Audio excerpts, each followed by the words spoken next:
All right, folks, today, the first day SpaceX has come under pressure since being publicly traded. Remember, Monday it peaked at 225.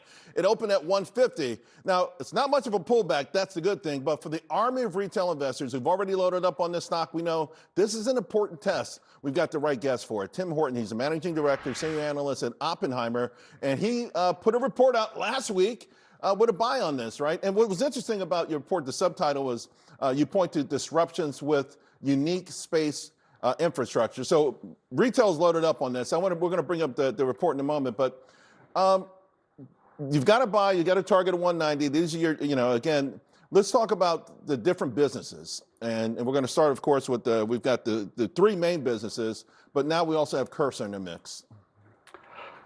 So they have, three basic businesses: the space business, the rocket business. They have the connectivity business, which is Starlink communications. And the third business is AI. And it's really become much, much more of an AI company, and Cursor helps that a lot. Oh, here we go. Yeah. So space, you're looking at 2026 to be down. That's fine. Connectivity. The AI business up 323% this year. This is what everyone's banking on. When you look at the TAM, this is the 22 trillion of that 28.5 trillion. And this is intriguing because this was before you hadn't modeled in Cursor at this point, right? Correct. Right. So talk about how much more impressive it could be now that they probably always were going to take them over, but the sense of urgency suggests that that the opportunity is huge. Well, SpaceX is the only vertically integrated AI company from soup to nuts. They have absolutely everything. Cursor is one of the most important pieces of AI right now, which is agentic AI for coding. So they can code better and faster than anyone out there, and their growth has gone viral. They've gone from $1 billion in revenues at the beginning of this year. They expected to exit at $6 billion, so it's very important to growth. Let's talk about some of the catalysts here that we'll be looking for accelerated revenue growth. The Starship V3, what is this? Because a few people have talked about this. What is exactly is that you're looking for there? So the Starship is the first totally reusable rocket, and it can take weights that are like 10 times heavier than anything they've taken before. So that's going to enable the new communication satellites, which are the V3.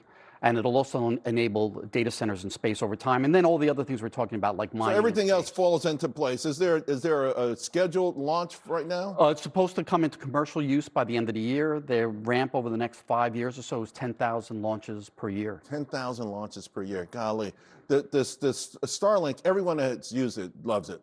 Yeah. And now they're going to have a mobile version of this. It's already a big moneymaker for them. How much more can it grow? Substantially more. They're going to add 100x the capacity for broadband. They have 12 million subs now, so we think they get into a couple of 100 million subs in 5 to 10 years. All right, so you had in your report, you had potential acquisitions and potential mergers. I will say you had Cursor there, so you were right. Tesla, there's been a lot of talk about that. I never heard Anthropic, though. Now you've got my attention.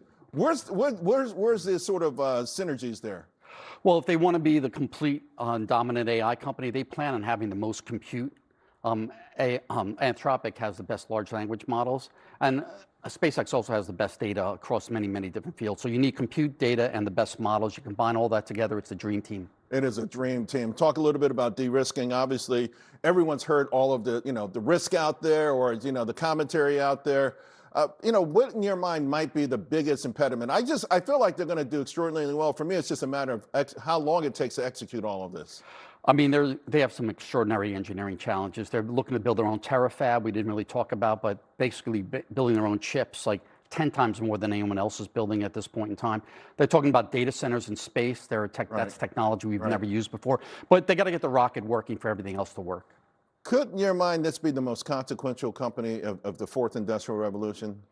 One of, for sure. I mean, I've been telling people this is generational. It's very like buying Google 20 years ago. I think it is that important, yeah. Right. So your target last week, it went public, 135, 190. It looked gutsy. It looked bold. It looks a little, maybe the audience out there, they're in the stock. They've loaded up. Maybe you might go back and check out that target.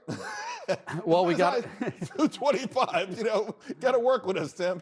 We got to redo the model now that they made the acquisition, and Elon's out there saying they're going to do $1 trillion in revenue in 5 years, which I have not modeled in. Okay, we'll be looking for you after you do. Again, bold move. You went out there before everyone else on the street. And you said this is a buy, and you've been right. Thanks a lot. Thanks, Charles. Appreciate it.